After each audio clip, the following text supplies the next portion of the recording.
50,000 അല്ല ചോദിച്ചത്, ഇവിടെ വെറും ഒരു 10,000 ചോദിച്ചപ്പോ ഇന്നലെ 12ഓളം പേര് തന്നെങ്കിൽ പ്രിയപ്പെട്ട സഹോദരങ്ങളെ, ഇന്ന് നിങ്ങൾ തരാൻ നിങ്ങളുടെ കയ്യിൽ ഒന്നുമില്ലാത്തതിന്റെ പേരിൽ നിങ്ങളൊരു 100 രൂപ തന്നിട്ട് പറയുന്നു, സാറേ എന്റെ കയ്യിൽ എന്റെ കാങ്കോല് പള്ളിയുടെ കടം വീട്ടാൻ എത്രയേ ഉള്ളൂ, മതി എന്റെ ചെറുപ്പക്കാരാ, മതി എന്റെ പെങ്ങളെ. ആ ഒരു രൂപ, 100 രൂപ, 10 രൂപ, 20 രൂപ, ഇതെല്ലാം നാളെ പടച്ചോന്റെ മുമ്പിൽ നമ്മളെ കണ്ടുമുട്ടാനുള്ളതാണ്. ഇനി ആയത്തിറങ്ങാനുള്ള കാരണം എന്തെന്നറിയോ? ഒരു പട്ടിണി പാവം വീട്ടുമുറ്റത്ത് വന്ന് കൈനീട്ടുമ്പോ ആ പട്ടിണി പാവമാണ് വീടിന്റെ മുമ്പിൽ വന്ന് കൈനീട്ടുന്നത്. പക്ഷെ കൈനീട്ടുന്ന വീട് എവിടെയാണ്? അതാരുടെ വീടാണ്? അതിനേക്കാൾ ദരിദ്രനാണ്. ഒന്നും അവിടെ നിന്ന് കൊടുക്കാനില്ല, ഒന്നും കൊടുക്കാനില്ല. ആ സമയത്താണ് പാവപ്പെട്ടവൻ ഒരു കാരക്ക എടുത്തു. ആകെ വീട്ടിനകത്ത് ശേഷിക്കുന്ന ഒരു കാരക്കയാണ്. ആ ഒരു കാരക്ക എടുത്തിട്ട് അതിനെ 4ആയിട്ട് കീറുകയാണ്. ഒന്നയാൾക്കുള്ളതാണ്. ആ ഒരു 3 ഭാഗത്തിൽ ഒന്ന് തന്റെ പ്രിയപ്പെട്ട ഭാര്യക്കുള്ളതാ. പ്രിയപ്പെട്ട പൊന്നുമോനെണ്ണം കൊടുക്കണം. പിന്നെ ഒന്നുണ്ട്, അത് കൈനീട്ടി അരിച്ചവന്റെ കൈവെള്ളയിൽ വെച്ചു കൊടുക്കുകയാണ്. ചിന്തിക്കണേ സഹോദരങ്ങള്, വീട്ടിൽ ഒന്നുമില്ലാത്തതിന്റെ പേരില് ആ പാവപ്പെട്ട സഹോദരന്റെ വീട്ടുമുറ്റത്ത് വന്ന് കൈനീട്ടി ആളിനെ മടക്കി വിട്ടില്ല. ഒരു ഈത്തപ്പഴം എടുത്തിട്ട് 4ആയി കീറിയിട്ട് ഒന്ന് അയാളെടുത്തു, ഒന്ന് വന്നവന് കൊടുത്തു, 2 കീറ് മകനും ഭാര്യയ്ക്കും വേണ്ടി മാറ്റിവെച്ചു. ഈ പാവപ്പെട്ട സഹോദരന് ഈ കൈനീട്ടിയവന് കയ്യിൽ കൊടുത്തിട്ട് പറഞ്ഞെന്തെന്നറിയോ?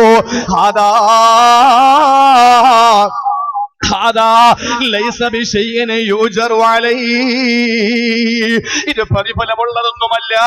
കാരണം നിനക്ക് വയറ് നിറച്ച് ഞാനൊന്നും തന്നില്ലല്ലോ, നിന്റെ വയറിന്റെ വിശപ്പ് മാറ്റിയിട്ട് ഞാൻ നിനക്ക് ഭക്ഷണം തന്നില്ലല്ലോ. ഈ കാരക്കയുടെ 4-1 കൊണ്ട് നിനക്കെന്ത് കിട്ടാനാ?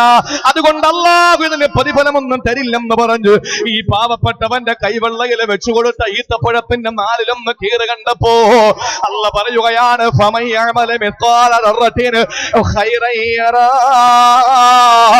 ആരൊരാളും നന്മ അണുമണി തൂക്കും. ഒരു ഡോട്ട്, ഇന്റർനെറ്റ് യുഗമാണ്. ഒരു ഡോട്ട് ആരെങ്കിലും നന്മ ചെയ്താൽ നാളെ അല്ലാഹുവിന്റെ മുമ്പിൽ അത് കണ്ടുമുട്ടുക തന്നെ ചെയ്യുന്നതാണ്. ഒരു സംശയവും വേണ്ട. ചെറുതാണെങ്കിലും അല്ലാഹു അത് കണ്ട് അതിന് പ്രതിഫലം അല്ലാഹു തരുന്നു.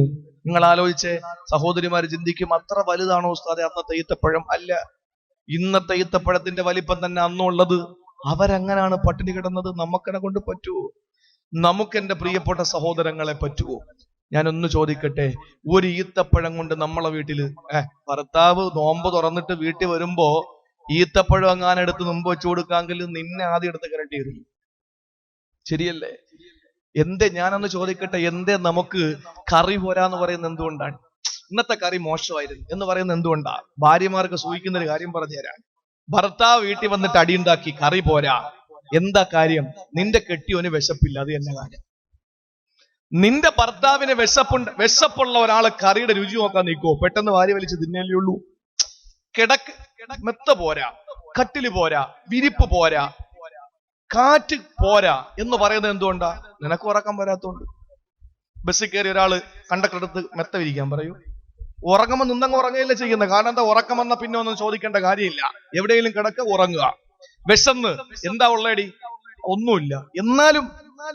എന്നാലും അത് പച്ചക്കറി ഇരിപ്പുണ്ട്, അതായാലും മതി, വെള്ളത്തിൽ മുക്കി, ഉപ്പ് വെള്ളത്തിൽ മുക്കി കഴിക്കാൻ. കാര്യം എന്താ? നിനക്ക് വിശന്നപ്പോ നീ വേറൊന്നും ആലോചിച്ചില്ല.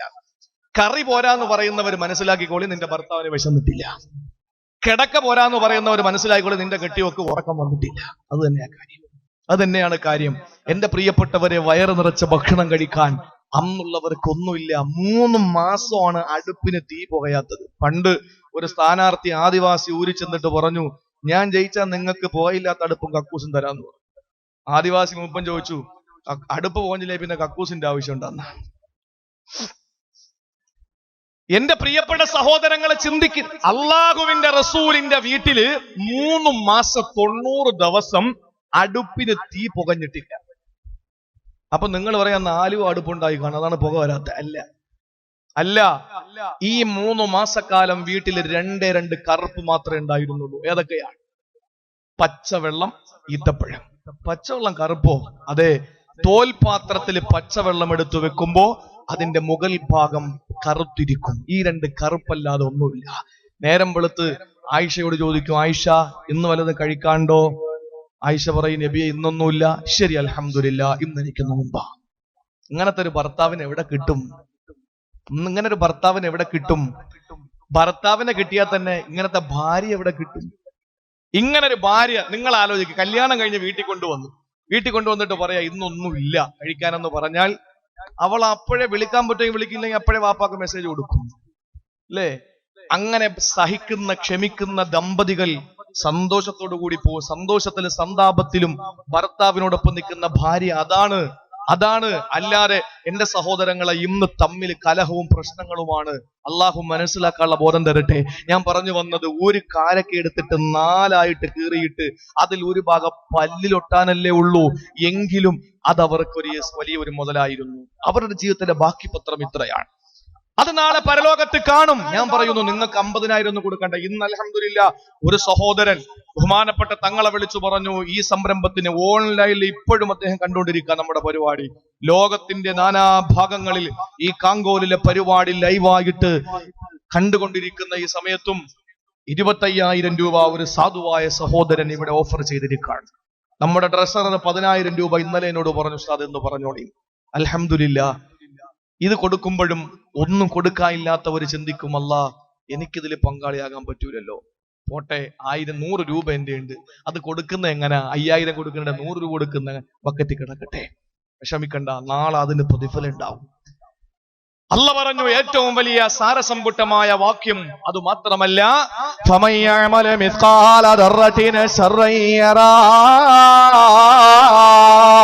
ആരെ ചെറിയ തിന്മ ചെയ്യുന്നുവോ സംശയിക്കണ്ട മോള്, ഭർത്താവിനെ വഞ്ചിച്ചുകൊണ്ട് അന്യപുരുഷനെ കൂടെ കൈപിടിച്ചോടിയ ചെറുപ്പക്കാരികൾ ഉണ്ടാകുമ്പോ, പ്രിയപ്പെട്ട ഭർത്താവിനെ വഞ്ചിച്ചുകൊണ്ട് ഭാര്യ മറ്റൊരുത്തന്റെ കൂടെ കൈപിടിച്ച് ഓടുമ്പോൾ, അങ്ങനെയുള്ള പെണ്ണുങ്ങൾ നാളെ പരലോകത്തെ കടന്നു വരുമ്പോ ഞാനൊരു കാമകന് മെസ്സേജ് എഴുതിയെന്ന് വെച്ചിട്ടല്ല എന്നെ ശിക്ഷിക്കൂല.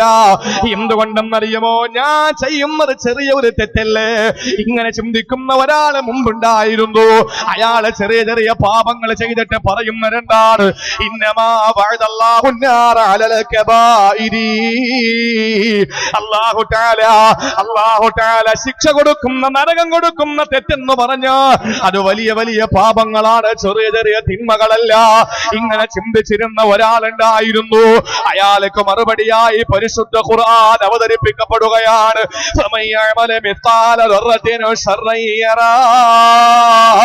ആരുടെ ജീവിതത്തിൽ ഒരു ഡോട്ടർ അടിമണി തൂക്കമെങ്ങാനും തിന്മ വന്നുവോ, നാളെ പരലോകത്ത് അവനെ കണ്ടുമുട്ടുക തന്നെ ചെയ്യുന്നതാണ്. സഹോദരങ്ങളെ, നമ്മളെ സൂക്ഷിക്കാനുള്ള ചെറിയ പാപങ്ങളാണ്. ജീവിതത്തിൽ ഒരു ചെറിയ തിന്മ പോലും ചെയ്യാത്തവരുണ്ട്.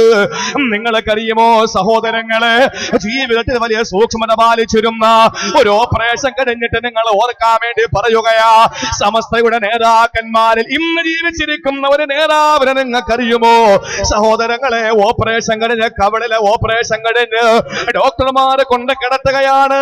ആ ബെഡിൽ ഇങ്ങനെ കിടക്കുമ്പോ ഇടത്തെ കവളിലെ ഓപ്പറേഷൻ ചെയ്തതിന്റെ വേദന, അല്ലാഹുവേ, വലത്തെ കൈവെള്ളയിലെ മുഖം മുരട്ടി വെച്ചുകൊണ്ട് കിടക്കുമ്പോ ഇടത്തെ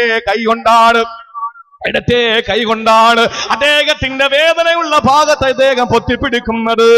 നല്ല ഭാഗത്ത് വലത്തെ കൈവെള്ളയിലെ തല വെച്ച് കിടക്കുമ്പോ എന്റെ പ്രിയപ്പെട്ട പൊന്നുമോനൊരു ചെറിയ തുണി കൊണ്ട് കൊടുക്കുകയാണ്. കവളിൽ നിന്ന് വരുന്നതായ രക്തത്തിന്റെ തുള്ളികളെ തുടച്ചു മാറ്റാൻ വേണ്ടിയിട്ട് കയ്യിരിക്കുന്ന ഒരു ചെറിയ തുണി കൊടുക്കുന്ന സമയത്ത് അദ്ദേഹം ഇങ്ങനെ ആംഗ്യം കാണിക്കുകയാണ്, നിലത്ത് വെക്കാ. ആ പൊന്നുമോ വെച്ച സമയത്ത് ഇടത്തെ കൈകൊണ്ട തുണിയെടുത്ത് കവലിൽ നിന്ന് പൊടിഞ്ഞു വന്ന രക്തത്തുള്ളികളെ തുടച്ചു മാറ്റുകയാണ്. ആ പൊന്നുമോ ചോദിച്ചു, ഉപ്പാ, എന്തുകൊണ്ടാണ് എന്റെ കൈ കൊണ്ട് നിങ്ങൾ വാങ്ങാറ്റത്? ഞാൻ തന്നപ്പോ എന്തുകൊണ്ടാ നിങ്ങൾ വാങ്ങാറ്റത്? ആ സമയത്ത് അദ്ദേഹത്തിന്റെ മറുപടി എന്തെന്നറിയുമോ? ഒരാളൊരു സാധനം തരുമ്പോൾ വലത് കൈ കൊണ്ടാണ് വാങ്ങാനുള്ളത്, ഇടത്തെ കൈ കൊണ്ടല്ല വാങ്ങേണ്ടത്, വലത് കൈ കൊണ്ടാ വാങ്ങേണ്ടത്. പക്ഷെ എന്റെ വലത് കൈ എന്റെ കവിളത്തടത്തിന് താങ്ങായിരിക്കുകയാണ്, എനിക്ക് എടുക്കാൻ കഴിയുന്നില്ല എന്ന് പറഞ്ഞ് ഇന്നും എന്റെ പ്രിയപ്പെട്ടവരെ ജീവിച്ചിരിക്കുന്ന ഒരു പണ്ഡിതനാ.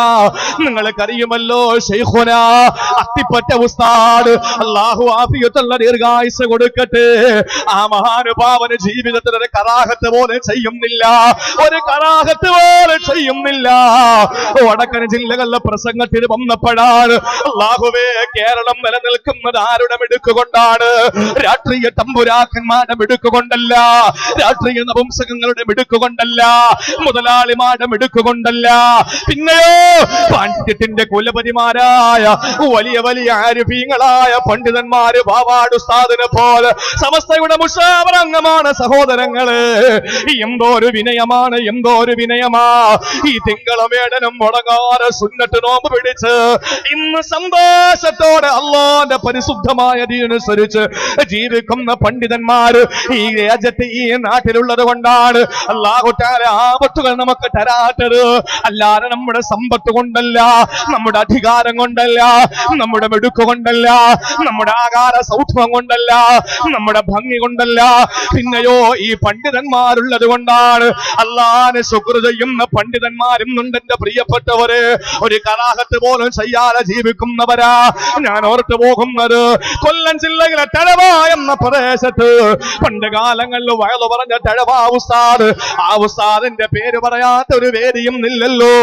ജീവിതത്തിൽ എത്ര സൂക്ഷ്മത പാലിച്ച മഹാനാണ്. വയലു പറയാൻ വേണ്ടിയിട്ട് വയലിനെ വിളിക്കാൻ സംഘാടകര് വരുമ്പോ ഇന്നും എന്റെ സഹോദരങ്ങളെ ഓർക്കേണ്ട വിഷയമാണ്. എത്ര ദിവസത്തെ വയലാണ് അത്? 5 ദിവസത്തെ വയലാണ്. മുട്ടപ്പറങ്ങിയിട്ട് ഓല പിടിച്ച് ചാച്ചിട്ട് അതിൽ നിന്നും 5 ഈർക്കിലൊടിച്ചെടുത്ത് കരട്ട ബാഗിനകത്ത് വെച്ചുകൊണ്ടാ വയലിന് പോയത്. എന്തിനെന്നറിയോ? ആഹാരം കഴിച്ചിട്ട് പല്ല് കുത്താനാണ്.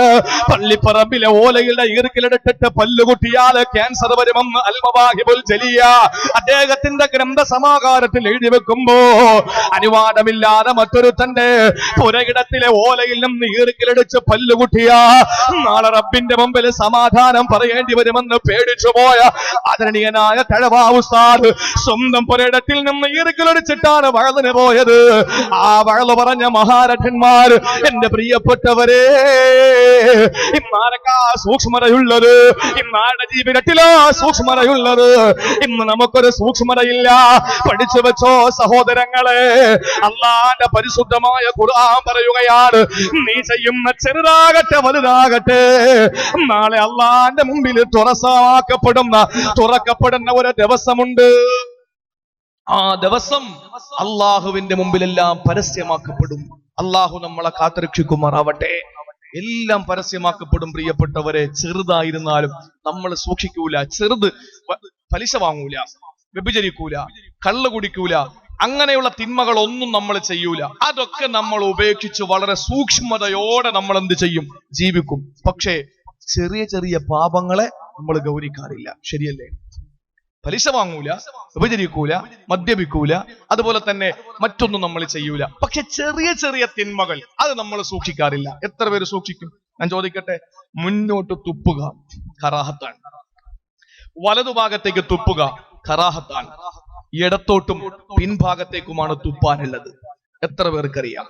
ഞാൻ പറഞ്ഞ തഴവ ഉസ്താദ് വെള്ളം ദാഹിച്ചാൽ അദ്ദേഹം വെള്ളം കുടിക്കൂല. അങ്ങനെ വെള്ളം കുടിക്കേണ്ടി വന്നാൽ ഒരു മുട്ടായിയോ ഒരു പഴമോ എന്തെങ്കിലും ഒന്ന് കഴിച്ചതിന് ശേഷമാണ് അദ്ദേഹം വെള്ളം കുടിക്കുക. ചോദിച്ചതെന്താ കാര്യം? അള്ളാഹ് പറഞ്ഞത് കുലൂ വശ്റബൂ എന്ന്, തിന്നോളിയും കുടിച്ചോളി എന്ന്. അപ്പൊ ഒരു 0% പോലും വിശുദ്ധ ഖുർആനിന്റെ ആ ആയത്തിൽ നിന്ന് പാഠം ഉൾക്കൊണ്ടുകൊണ്ട് ജീവിതത്തെ ധന്യമാക്കിയ മുൻഗാമികൾ നമുക്ക് മുമ്പിൽ ജീവിച്ചു പോയി. നമ്മളാണെങ്കിലോ അത് കറാഹത്തല്ലേ ഉള്ളൂ. ഞാനിപ്പോ എന്താ പ്രശ്നം? തൊപ്പി വെച്ചില്ല നിസ്കരിക്കാൻ, ആരെ കറാഹത്തല്ലേ ഉള്ളൂ, അത് സുന്നത്തല്ലേ ഉള്ളൂ, എന്തിനാ ചെയ്യുന്നേ? ഇതല്ലേ നമ്മുടെ ചിന്ത. ഇങ്ങനെ എന്നിട്ട് ആയിഷ ബീവി ഒരു ഉദാഹരണം പറഞ്ഞു. എന്താണെന്നറിയോ? ഒരു വിജനമായ പ്രദേശത്ത് ചെന്നു നബിയും സഹാബത്തും ചെന്നിട്ട് നബി പറഞ്ഞു, ഇവിടെ ഒന്നുമില്ലല്ലോ, ഒന്നുമില്ല, നിങ്ങളൊന്ന് നടന്ന് കറങ്ങിയിട്ട് എന്ത് കൈ കിട്ടുമോ അത് ഇവിടെ കൊണ്ടുവരാൻ പറഞ്ഞു. ഒരാൾ പോയി ഒരു ചെറിയ എല്ലും കഷ്ണം കിട്ടി, അത് കൊണ്ടുവന്ന് നബിയുടെ മുമ്പിൽ വെച്ചു. വേറൊരാൾ ഒരു ചെറിയ തടിക്കഷ്ണം കൊണ്ടുവന്നു, വേറൊരാൾ ചെറിയ വേറെന്തോ ഒരു സാധനം കൊണ്ടുവന്നു. ചുരുക്കി പറഞ്ഞാൽ പോയ എല്ലാവരും അവരവരുടെ കയ്യിൽ ഓരോ സാധനങ്ങൾ കൊണ്ടുവന്നപ്പോ അത് ഒരു വലിയ കൂമ്പാരമായി മാറി. എന്നിട്ട് നബിതങ്ങൾ ഇതിനെ ചൂണ്ടിയിട്ട് പറഞ്ഞു, നിങ്ങൾ സൂക്ഷിക്കാനുള്ളത് ചെറിയ പാപങ്ങളെയാണ്. കാര്യം എന്താണ്? ഈ ചെറിയ പാപങ്ങൾ ഇങ്ങനെ കുന്നുകൂടി കൂടി കൂടി കൂടി ഹത്തായുഹ്കിർന, റസൂലുള്ള പറഞ്ഞു, ഒരു മനുഷ്യനെ നിസ്സാരമാക്കി കളയാൻ ചെറിയ പാപങ്ങൾക്ക് കഴിയും. വലിയ പാപങ്ങൾ വന്നാൽ നമ്മളെ സൂക്ഷിക്കുകയും പെട്ടെന്ന് തൗബ ചെയ്യുകയും നമ്മൾ ചെയ്യും. ചെറിയ പാപങ്ങൾ ആരും സൂക്ഷിക്കാറില്ല. അള്ളാഹു നമ്മളെ കാത്തുരക്ഷിക്കട്ടെ. അതുകൊണ്ട് ഏറ്റവും വലിയ സാരസമ്പുഷ്ടമായ ഈ ആയത്ത് വരെ നന്നാകാൻ ഒരാൾക്ക് ചെറുതാണെങ്കിലും എന്ത് നന്മ ചെയ്യോ നാളെ പരലോകത്ത് നമ്മളത് കാണും. ഒരു ചെറിയ തിന്മ ചെയ്താലും മതി, നാളെ റബ്ബിന്റെ മുമ്പിൽ അത് കാണിക്കപ്പെടും. എന്തായിരുന്നാലും നമുക്കത് അള്ളാന്റെ മുമ്പിൽ എത്തിയേ മതിയോ. അള്ളാഹു നമ്മളെ നല്ലവരിൽ ഉൾപ്പെടുത്തി അനുഗ്രഹിക്കുമാറാവട്ടെ.